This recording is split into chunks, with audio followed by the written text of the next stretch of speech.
When I was 23, I made the mistake of trusting my parents with something more valuable than money, my loyalty. My name's Aaron, and I'm 32 now, but this story starts 9 years ago, back when I thought family meant the people who had your back no matter what. Back when I believed in things like fairness and gratitude. Back when I still called my dad for advice instead of sending his calls straight to voicemail. I was living in the guest house behind my parents' place, a modest but decent one-story ranch house on the outskirts of Sacramento. Nothing fancy, but the yard was big, and the guest house had its own entrance, kitchen, and enough space to feel like my own. After college, I hadn't wanted to move far away. My mom had just recovered from a surgery, my younger sister, Tessa, was still finishing school, and my dad had started hinting he could use help keeping up with bills. I figured I could stay a couple of years, help with expenses, and build up savings before buying a place of my own. That couple of years turned into nearly a decade. It started small. At first, I paid a couple $100 a month toward utilities, even though I was barely using any. Then, when I got a better job as an IT consultant, Dad sat me down one evening and asked if I'd be willing to take over the property tax payments for the house. It would be a huge help, he said, looking tired in a way that made it hard to say no. Just until we get things sorted out. That, just until turned into me quietly footing the property tax bill every year. We're talking thousands of dollars annually, money I could have been saving, investing, or putting toward my own future. But at the time, it didn't feel like a sacrifice. It felt like something a good son did. I wasn't paying rent, and I was still using their land. It made sense. It felt fair. But looking back, I think the real reason I kept doing it was because I thought I was building something. Not just with my money, but with my actions. I believed I was investing in something that would one day become part of my future. That maybe, one day, the house would be jointly ours, mine and my sister's. Or even just mine, considering how much I'd contributed. I never asked for it outright. I just assumed my parents would be fair, that they'd remember who'd stepped up when they were struggling. Tessa and I had always had a complicated relationship. She was the golden child, no doubt about it. Ever since we were kids, she had this ability to make our parents melt. One tear, one sigh, one little complaint, and suddenly it was all hands on deck to make her world perfect again. She was 5 years younger than me and treated me more like an annoying uncle than an older brother. She never had to clean up after herself, never got scolded when she crashed the car or forgot to pay her own phone bill. Somehow, it always became my job to fix her messes. She's still growing, Mom would say. You're older, you should understand.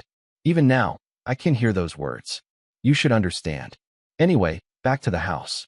For years, I kept paying those taxes. My parents never asked twice, never offered to split the bill, and Tessa, who had long since moved out and was living in a downtown apartment with her fiancé, never even acknowledged it. That part always stung a little. She acted like the house was still just Mom and Dad's problem, like she had no stake in it. Meanwhile, I'd be up at 2 a.m. on the county website, making sure the payment posted before the deadline. It wasn't glamorous. It wasn't dramatic. But it mattered. Things started to shift a bit 2 years ago, after my mom's second surgery. She'd been diagnosed with something more serious this time, and it shook all of us. I was at the hospital nearly every day, helping with post-op care, running errands, bringing her food she actually liked. Tessa visited once a week, usually with a Starbucks in hand and some excuse about how busy work was. I didn't say anything. I never did. But I could feel the resentment start to bubble under the surface. It's one thing to be taken for granted. It's another to see someone else praised for doing the bare minimum while you carry the load in silence. And then came the conversation that should have tipped me off. It was a sunny Sunday afternoon, and I'd just finished mowing the lawn, both the front and the back, as usual. Dad came out with 2 beers and handed me one like it was some kind of reward. We sat on the porch, and he started talking about the future and making sure things were in order. I've been thinking, he said, about the house. About making sure it goes to someone who'll really appreciate it. My stomach flipped, but I kept my face neutral. Yeah, your sister's got a good head on her shoulders now, he continued, totally missing the irony. And with her getting married soon, it just makes sense to give her a little stability. I paused. Wait, what do you mean? Give her stability. He waved his hand like it was no big deal. We're thinking of adding her to the deed. Joint ownership, you know. Just in case something happens down the line. It's safer that way. That was the first time I felt the floor start to tilt. I cleared my throat. Are you planning to add me too? Dad didn't look at me. He took a sip of his beer, then said, You've always said you wanted to get your own place eventually. We figured you wouldn't want to be tied down. It felt like a slap. All those years, all those payments, all those quiet sacrifices. And now they were just going to sign it over to Tessa like I was some tenant passing through. I didn't say anything that day. Not really. I nodded, made some neutral comment, and went back to my guest house feeling like I was standing on someone else's foundation. Like I'd spent years building a house of cards, and someone had just sneezed. A week later, I checked the county records online. My hands were shaking as I typed in the address. There it was, clear as day. Tessa Marie Underwood, added to the deed as a co-owner. My name? Nowhere. I sat there for a long time, staring at the screen. Not angry, not even sad at first. Just hollow, like something had quietly been stolen from me, and no one even thought it was worth mentioning. That's when I made my decision. I didn't yell. I didn't confront them. I didn't send angry texts or demand an explanation. I just stopped. Stopped mowing the lawn. Stopped running errands. And most importantly, stopped paying the property taxes. It wasn't revenge. Not yet. It was just clarity. If they wanted to treat me like a guest, I'd stop acting like a landlord. At first, nothing happened. A month passed. Then another. I went about my life like nothing had changed. I was polite but distant. I started researching apartments, looking into condo listings, quietly packing away things I cared about. And then, on a random Thursday afternoon, my phone rang. It was Dad. I let it go to voicemail. 30 seconds later, it rang again. This time I answered. His voice was tight. Panicked. Aaron, why is there a foreclosure notice on the front door? I leaned back in my chair, the ghost of a smile creeping onto my face. I didn't shout.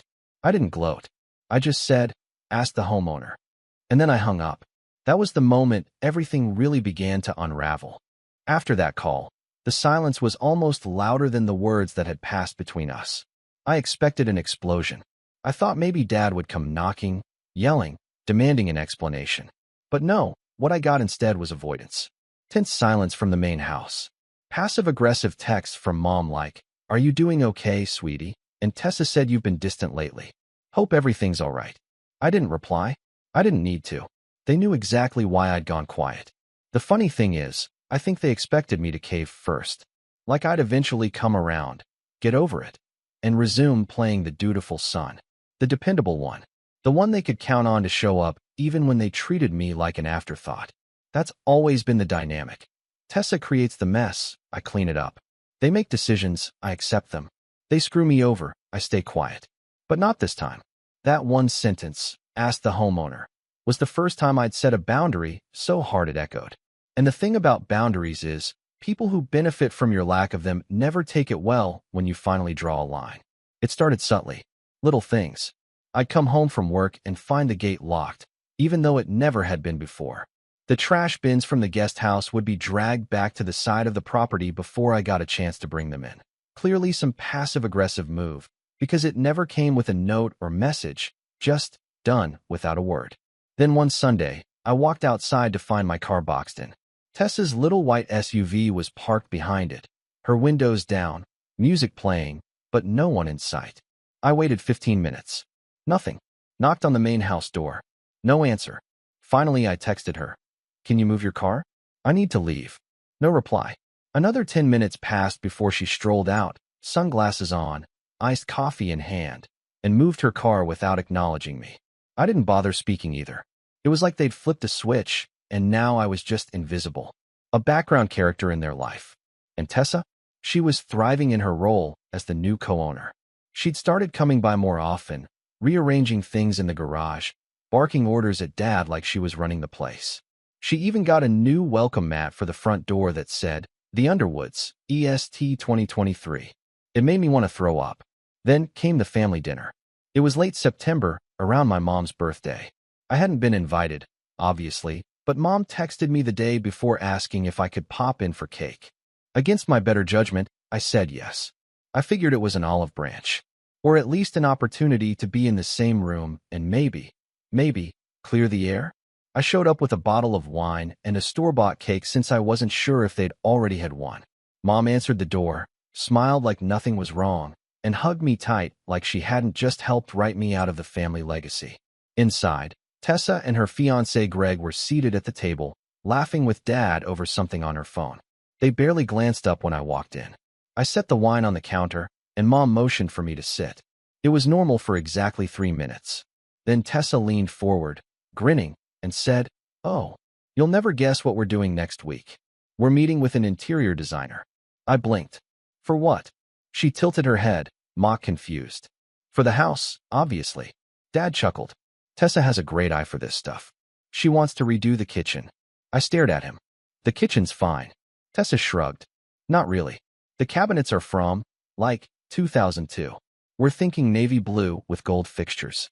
Something more modern. Plus, we're knocking down the wall between the kitchen and the dining room.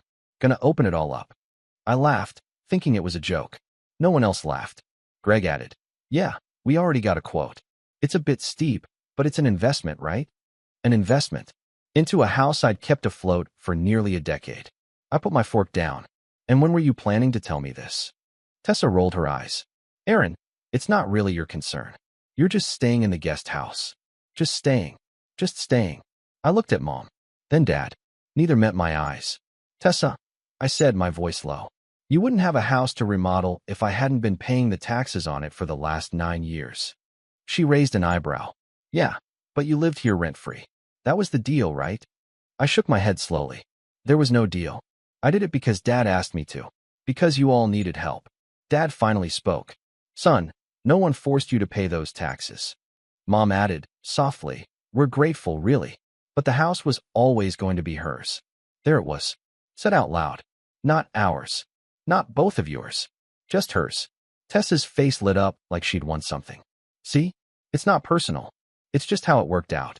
It took everything in me not to stand up and walk out. But I didn't want to give them the satisfaction.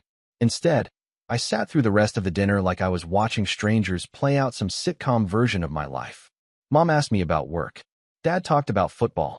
Tessa showed off her ring again and mentioned how they were planning a wedding in wine country.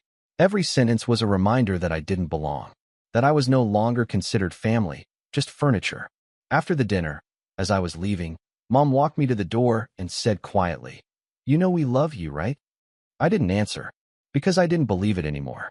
The next week, I got an official notice in my mailbox from the county. Final property tax warning. Pay by October 15th, or the property would move into the foreclosure process. I stared at the envelope for a long time, debating. A big part of me wanted to protect the house. Not for them, but for my memories. For the kid I used to be. But I learned the hard way that memories don't pay mortgages and loyalty doesn't earn you a seat at the table. So I shredded the notice and poured myself a drink. Let them figure it out. I was in the middle of researching new places to live when I got a call from my uncle, Dad's older brother, Ray. He was one of the few people in the family who actually treated me like a human being. We'd stayed close over the years, and he always had a blunt, no-nonsense way of speaking. "You free to talk?" he asked. "Yeah. What's up?" He hesitated. "I was over at your parents' last night. Your sister was bragging about the remodel. Said she's footing the bill because she's going to inherit the place anyway. I asked what your share was. She said, get this, you're just a squatter who got lucky." I didn't say anything. Ray continued. "So I asked your dad why they'd do that to you after all you've done. You know what he said?" I swallowed. "What?" He said, "Aaron's always been too soft. He doesn't need much. Tessa's the one who needs support." The line went silent for a moment. Then Ray added, "You're not soft. You're just decent. And that's a quality they never deserved." That conversation broke something in me. Not in a dramatic, movie-ending kind of way. More like a quiet severing. Like a rope that's been fraying for years finally snapping. Not with a bang, but with a whisper. I didn't cry. I didn't rage. I just stopped hoping they'd ever see me differently. A few days later, Tessa knocked on my guest house door. I almost didn't open it, but curiosity got the better of me. She was dressed to the nines in business casual, like she'd just come from a photo shoot for Young Professionals Monthly. "Hey," she said, fake smile already loaded. "What do you want?" She crossed her arms. "So, we're getting the permits next week. For the remodel." I said nothing. "And since the construction crew needs access to the driveway, we're going to need you to park on the street. Also, they might need to use the guest house bathroom while they're here, just FYI. I laughed. Like, actually laughed out loud. You want me to let strangers walk through my place while you tear down walls in a house I paid to keep? She blinked. Well, you don't own it, Aaron. So yeah, that's how it works. I stared at her. You know what, Tessa? You're right. I don't own it. And with that, I closed the door in her face. That night, I made a phone call. Not to a friend, not to a lawyer, to a realtor. Because if I was going to be erased from this family, I wasn't going to do it quietly. I was going to sell them a story they'd never forget. And the best part? They'd written every chapter themselves. It's a strange thing, realizing you've been written out of your own family's story. It doesn't happen all at once. It's not like someone hands you a final script and says, here's the part where you fade into the background. It's a slow erosion, one memory, one ignored sacrifice, one smug smile at a family dinner at a time. And yet, when I finally stepped out of the guest house for the last time, it hit me like a full-body cold. I moved out on a rainy Tuesday morning in late October. No one came to say goodbye. Tessa was probably too busy picking backsplash tiles for her dream kitchen. My parents didn't even text. Not even a let us know you got there safe. Nothing. And still, some messed up part of me waited. Stood outside my car, holding the last box of things, hoping maybe Dad would come outside and give me one of those stiff, reluctant hugs. Or Mom would peek out and say something motherly, some last breadcrumb of affection to make it all feel less final. But the porch light never flicked on. So I drove away. I wasn't proud of where I landed. A one-bedroom apartment on the second floor of a creaky old building near Midtown.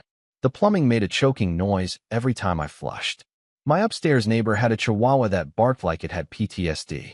The walls were thin enough to hear the couple next door argue over everything from overdue bills to who left the freezer open. But it was mine. And for the first time in years, I didn't feel like I was borrowing space in someone else's life. Still, I won't lie and say I bounced back right away. That first month was dark. I was tired in a way I didn't even know how to explain. Not physically, emotionally, spiritually. Like I'd run a marathon in circles only to find out I'd been chasing nothing. I kept replaying everything. Every time I'd helped them, covered a bill, drove Mom to the doctor, cleaned the gutters, shoveled the driveway when Dad's back went out. Every time I'd stepped up while Tessa wasn't available. And for what? So she could end up on the deed of a house I kept alive, while I got a pat on the head and a reminder that you're not the type who needs much. That line stuck with me. I wasn't the type who needed much. What did that even mean? That I didn't need security? Respect? Ownership? A sense of belonging? It wasn't just the house. It was the erasure of everything I'd given, and the unspoken belief that I didn't deserve more. And for a while, I started to believe them. I started to believe that maybe I really wasn't the type who got to have nice things. That maybe I was only good for filling the gaps left by other people. But here's the thing about hitting rock bottom. It gives you clarity. With no one left to impress and no one left to disappoint, you finally get to ask the question, what do I want? I didn't have the answer right away, but I started small. I signed up for therapy. Not the kind where you lie on a couch and talk about your childhood for years. I found someone practical, no nonsense, someone who called me out when I tried to make excuses for my family. Her name was Erin. She was sharp, dry, and had this incredible ability to pinpoint the real issue beneath whatever I thought I was mad about. We spent the first few sessions just unpacking guilt. The way I'd absorbed everyone else's needs and ignored my own. The way I'd mistaken loyalty for self-neglect. You keep calling them your family, she said once. But from what I hear, they were more like landlords. And you were the unpaid maintenance guy. I laughed bitterly. Pretty accurate. She leaned forward. What happens when a landlord stops taking care of a tenant? The tenant moves out. Exactly. That stuck with me. Therapy helped, but so did getting my finances in order. For years, I'd been channeling extra money into the house. Property taxes, groceries, home repairs, emergency fund contributions. I wasn't broke, but I'd never prioritized saving for myself. Now, with no one draining my energy or wallet, I started budgeting like a man possessed. I opened a high-yield savings account, rolled over my old 401k, started setting aside 40% of my income. I even built an emergency fund that covered 8 months of expenses. By January, I had something I hadn't felt in a long time, breathing room. I started cooking again. Real meals, not just frozen pizza and drive-thru. I discovered I actually like trying new recipes. I even bought a decent chef's knife and started watching YouTube channels about meal prepping and high-protein lunches. Every Sunday became reset day. Clean the apartment, prep meals, plan the week. It was grounding in a way I hadn't expected. And slowly, I started to feel capable again. Work, too, took on a different energy. Without family drama draining me, I had more bandwidth. I started volunteering for projects, offering suggestions in meetings, mentoring some of the newer hires. One of my managers noticed and pulled me aside after a client presentation. "You've stepped up a lot lately," she said. "You ever thought about going for a senior role?" I hadn't, but now I was. I applied for the promotion a week later. In the meantime, I began leaning into the things that made me feel me. I'd always had an interest in real estate, not the HGTV fantasy kind, but the investment side of it. Rental properties, flipping undervalued homes. I started devouring books, watching online courses, even networking in forums and local meetups.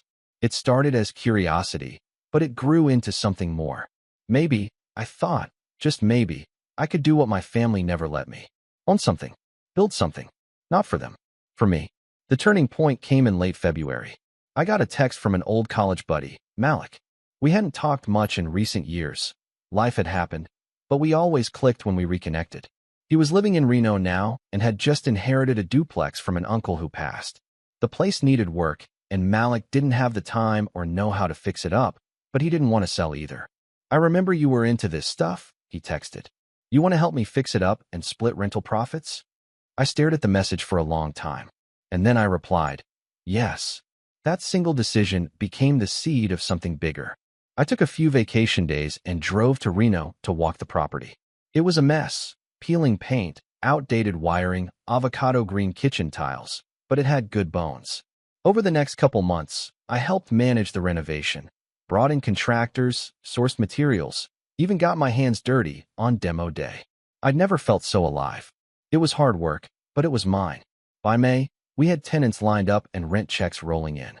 It wasn't a life-changing amount of money, but it was a start, a symbol, proof that I could build something for myself without anyone else's permission. Meanwhile, back in Sacramento, my parents' dream house was quietly falling apart. How do I know? Because the foreclosure notice hadn't just been a threat. It was real. They'd defaulted on the property tax bill, twice now. Apparently, Tessa and Greg had assumed someone else would handle it. According to Uncle Ray, who still kept me in the loop, the notice had escalated. There was talk of liens, talk of legal proceedings. Suddenly, the Golden Daughters designer kitchen didn't matter as much as the giant red stamp on their door. But they hadn't called me. Not once. I figured they were still clinging to pride. Or maybe they just couldn't bring themselves to admit that the person they'd dismissed, ignored, written off, was the only one who'd ever kept them afloat. I didn't care either way, because by then, I'd found something better than their validation. I'd found freedom. I'd stopped measuring my worth by their yardstick. I'd stopped showing up in spaces that only valued me for what I could provide. I'd learned how to say no, how to choose myself, how to protect my peace without apology. And for the first time in years, I didn't feel like someone who'd been pushed out of a home. I felt like someone who had outgrown one. Still, I won't pretend I didn't feel something twisted when I heard what happened next. The funny thing about walking away from something is that once the grief fades, and it will fade, even if you think it never will, it leaves behind something a lot more useful: clarity. Clarity about who people really are. Clarity about what you actually want. Clarity about where your boundaries are and what happens when someone crosses them. For me, that clarity didn't come in some dramatic burst of insight. It came in layers. Slow, patient layers, like someone wiping years of dust off a window. And by the time I could finally see clearly, what I saw was this. I'd spent years being the invisible backbone of that house. The guy who fixed, paid, mowed, installed, ran, organized, and covered for a family that didn't just forget to say thank you. They made sure I never felt entitled to one. And they thought I'd just fade away quietly. They thought I'd move on, lick my wounds, and disappear into some modest, low-risk, low-reward life where I'd never question how I was treated. They were wrong. By early June, a lot had changed. The duplex in Reno was pulling in steady rental income. Malik and I were already scouting for a second property, this time closer to home. My job? Promotion locked in. Pay bump secured. I wasn't rich by any means, but I had margin. comfort, breathing room, and more importantly, options. That's when the opportunity fell into my lap. It came in the form of an email from a friend of a friend, someone I knew through a local real estate meetup group. She'd heard I was interested in distressed properties and tax liens, stuff most investors ignored because of the legal complexity. The email was short. Hey, not sure if you're still looking for local deals, but there's a pre-foreclosure property in East Sacramento going through lien proceedings. Not officially listed yet, but should go up for auction by fall unless someone pays off the back taxes. Could be a good one if you know what you're doing. Address below. I clicked the link and saw the address. My parents' house. I stared at the screen for a full 30 seconds. Then I leaned back in my chair and just smiled. The universe had just handed me a loaded weapon and said, "Here you go. Do with this what you will." At first, I wasn't sure what to do. I'll be honest, I wrestled with it. A lot. Part of me thought I should walk away. Let the system do its thing. Let them fall on their own. But another part of me, the part that remembered standing in the doorway with that last moving box, waiting for a goodbye that never came, knew better. They didn't deserve a silent collapse. They deserved to know exactly what they'd done, to feel it. So I started planning. First step, research. I poured over every public record I could get my hands on. The tax lien on the house was serious. Almost $28,000 in unpaid property taxes, penalties, and interest. The county had issued a final notice of default. If it wasn't paid within 90 days, the property would go to auction. And here's the kicker. Because the house had been signed over as joint ownership between my parents and Tessa, all three names were now liable for the unpaid taxes. That meant if the lien wasn't settled, the foreclosure would affect all their credit scores. Greg's too, if he was on any shared accounts with Tessa. They were going to learn that co-owning a house comes with real consequences. Second step, paperwork. I contacted a real estate attorney I'd worked with during the Reno duplex renovation. Her name was Rachel, and she was sharp, fast-talking, and didn't play games. When I told her the situation, she raised an eyebrow. "You sure you want to go through with this?" she asked. "I'm not looking to punish them." I lied. Rachel smirked. "You're not looking to punish them." I shrugged. "Let's just say I want to be prepared." She walked me through the process. Because of how California handles tax-defaulted properties, the county would first offer the deed to the lien holder if the taxes weren't paid by the final deadline. If that failed, the house would be placed in a public auction, and whoever won would assume ownership, clean slate, assuming they paid off the owed amount and met the legal conditions. I told Rachel I wanted to track the lien closely, and if no one paid it off in time, I'd like to participate in the auction anonymously, through a trust or LLC. She nodded. Discreet. I like it. Can we make that happen? She smiled. Absolutely. Third step, the bait. Now, I didn't just want them to lose the house. That would be too simple, too clean. No, what I wanted was for them to realize what was about to happen and know they couldn't stop it. So I started reaching out through back channels. Not directly. I wasn't dumb, but I made sure the word got back to them. First, I ran into an old neighbor, Mr. Hayes, while grabbing coffee near my new place. We chatted for a bit, and I let it slip that I'd been working in real estate lately, that I was eyeing a few properties for potential acquisition. "Oh," he asked, raising an eyebrow. "Anywhere nearby?" I sipped my coffee. "Actually, yeah. There's one not far from where I grew up. East Sacramento. Nice yard. Needs work. Lots of potential." His eyes widened just slightly. The man was a gossip grenade, and I'd just pulled the pin. 3 days later, Uncle Ray called. "I heard a weird rumor," he said. "Yeah. Word is someone's looking to buy your parents' house. At the auction." I feigned surprise. "Oh, didn't know it was that far gone." Ray paused. "You didn't?" I let the silence hang. "Hope everything's okay over there." He exhaled. "They're trying to keep it quiet." Tessa's furious. She thought Greg had been paying the taxes, but apparently he thought your dad was. It's a mess. I almost laughed. It was the golden trinity of entitled dysfunction. Nobody responsible. Everybody blaming everyone else. Exactly what I expected. Now came the final step, letting them sweat. I didn't reach out. I didn't send a warning. I didn't offer help. I just waited. I knew the deadline was mid-August. I knew the auction date was already scheduled. I knew the lien was still unpaid. But I also knew my family. And sure enough, the panic came right on schedule. It started with a voicemail from Mom. "Hi, honey. I know we haven't spoken in a while, but I was just wondering if you had a moment to chat sometime soon. Nothing urgent. Just would love to hear your voice. I didn't respond. 3 days later, Dad called. Twice. Left no message. Then, finally, a text from Tessa. You're seriously going through with this? I stared at the message for a while. So she knew. I replied. Going through with what? Her response came back within minutes. Don't play dumb. I know you've been poking around. The auction is in a month. You think this is funny? I waited a full day before replying. No, I think it's fair. She didn't reply, but Greg did. You're ruining our family, dude.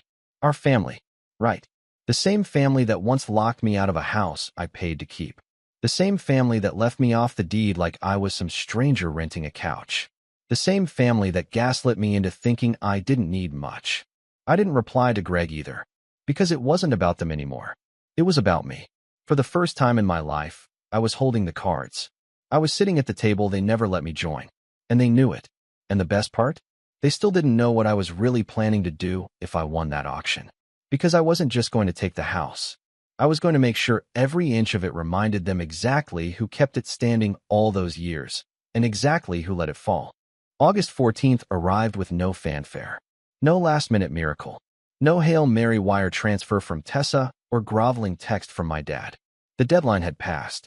The lien stood unpaid. The house, the same house I grew up in, the same house I kept alive like a fool for nearly a decade, was going up for public auction. And the people who called themselves its owners were about to learn a lesson in accountability they wouldn't soon forget. I attended the auction in person, though not as Aaron Underwood. Rachel, my attorney, had helped me set up a shell LLC weeks in advance. The name on the paperwork was Evergreen Haven Investments, which sounded exactly bland enough to go unnoticed. We had all our legal filings in order, bank verification done, and our bid limit set. I had no intention of losing. The auction was held in a cold, fluorescent-lit room in the county municipal building. A handful of local investors showed up, some with clipboards and printed Zillow comps, others with poker faces like they'd been flipping houses since the Clinton administration. Most of them had no idea what they were bidding on. A few saw the address and probably thought, East Sacramento? Decent neighborhood. What they didn't know was that I'd already had a contractor friend do a walk-around of the property 2 weeks earlier. The place was in disrepair, not because of age, but because of neglect. Half the shingles on the roof were curling. The grass was 2 feet high. Paint was chipping off the siding like old bark. The sprinklers had stopped working. The front porch was starting to sag. Tessa's precious kitchen remodel? Never even started. Apparently, the designer pulled out after they failed to pay the deposit. It was poetic. The auction started. The opening bid was set at $19,500, roughly 60% of the total lien. Several investors jumped in early, bumping the price up to $25,000 within seconds. That's when I made my move. Rachel raised her paddle on my behalf and calmly placed a bid of $40,000. Silence fell across the room. The other investors glanced at each other. That number was just high enough to kill the profit margin on a flip, and the property wasn't in good enough shape to warrant a higher long-term hold strategy. One guy, a flipper I recognized from the forums, raised his paddle to $42,000. Rachel didn't flinch. 50, she said smoothly. That was it. The room folded. A few people whispered. One muttered, not worth it, and scratched the property off his list. The auctioneer banged his little wooden gavel. Sold. Evergreen Haven Investments. $50,000. I signed the papers 30 minutes later. 30 minutes after that, I became the legal owner of my childhood home. The kicker? Because it was a tax-defaulted auction, the previous owners didn't just lose the property. They had no legal right to reclaim it. No equity left. No profit. No negotiation. Nothing. They were out. Completely. And I was in. The next day, I drove over to the house. I didn't knock. I used the key Rachel had picked up from the county offices, the legal key, tied to the new deed, my deed. When I stepped inside, I was hit with the smell of dust, stagnant air, and something sour underneath. The furniture was all still there. Same old couch with the worn-out cushions, same dining table where I'd eaten hundreds of meals, mostly in silence. But now it looked foreign, like a stage set, like someone had tried to recreate a home but didn't know where the heart was supposed to go. I found a stack of unpaid bills on the kitchen counter. Utilities. Credit cards. A contractor invoice with the word delinquent stamped in red. Tessa and Greg were nowhere to be seen. Neither were my parents. They'd cleared out, probably out of shame or anger or both. I walked through the house room by room, pausing at the door of what used to be my old bedroom. It had been painted over, some generic off-white color, but I could still see the tiny dents in the wall where my old bookshelf used to rest. For a moment, I felt something twist in my chest. Not grief, not regret, just finality. They'd made this bed. I was just turning down the sheets. A week later, I served them all with notices. Not eviction notices. That part wasn't necessary. They'd already left the property on their own once they realized the game was over. What I served them were certified letters from my attorney's office, formal notices informing them that due to unpaid taxes, their names had been removed from any ownership of the property, and that any attempt to claim occupancy, access, or ownership of said property would result in legal action. The letters were worded carefully, coldly, clinically. No room for misinterpretation. Tessa tried to call me the day she received hers. I didn't answer.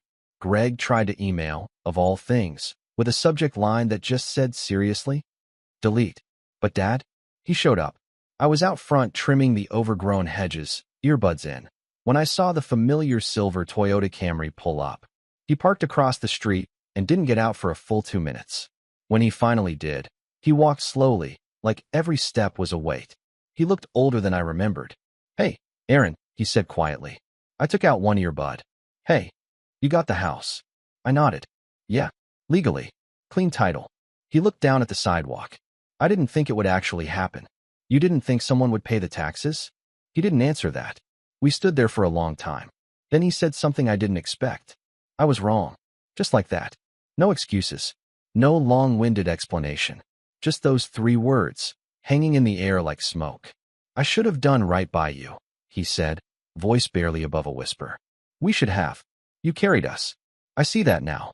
I kept my face neutral, but my hands clenched the shears tighter. And Tessa? I asked. She see it. He gave a small, bitter chuckle. She thinks you cheated her. That tracked. I said nothing. He looked up at the house. You planning to sell it? I shook my head. No. I'm turning the guest house into a rental unit. Fixing up the main house, room by room. Maybe I'll live in it for a while. Maybe not. He nodded slowly. It's yours to do what you want. Yeah, I said. It is. He turned to go, then hesitated. For what it's worth. I'm sorry. I didn't reply. Because he didn't deserve forgiveness. Not yet. Maybe not ever. But I didn't need that anymore. I didn't need him to get it. I'd already won. 6 months later, the house was unrecognizable. New roof. Fresh paint. Polished floors. Clean lines. The yard had been landscaped into something magazine-worthy. I'd installed solar panels, re-insulated the attic, and even redid the kitchen. Except this time, it was my design. No navy blue and gold. Just warm wood tones, matte black fixtures, and a coffee nook by the window that made every morning feel like peace. The guest house was already occupied. A traveling nurse named Denise who paid her rent on time and always brought fresh-baked banana bread whenever she renewed her lease. And me? I lived in the main house. Alone. Content. Every now and then, I get word about my family. Tessa and Greg were renting a condo 2 towns over, bleeding money. Her credit was wrecked. His business had folded. Dad had picked up part-time work at an auto shop. Mom was still pretending everything was fine on Facebook, posting old pictures, tagging us in throwbacks from 10 years ago like we were still some happy sitcom family. But none of them had stepped foot near the house again. They knew better. Because this wasn't just a house anymore. It was a monument. A quiet, brick-and-wood reminder of who had kept it standing when no one else cared to. Of who had been written out, and then returned with the pen. And every time I walked through that front door, keys in hand, lights flicking on, I remembered the day I first saw that foreclosure notice taped to the glass. The panic in my father's voice. The silence after I answered. And the sentence that started it all. Ask the homeowner. Now, they knew who that was. And that made it worth everything.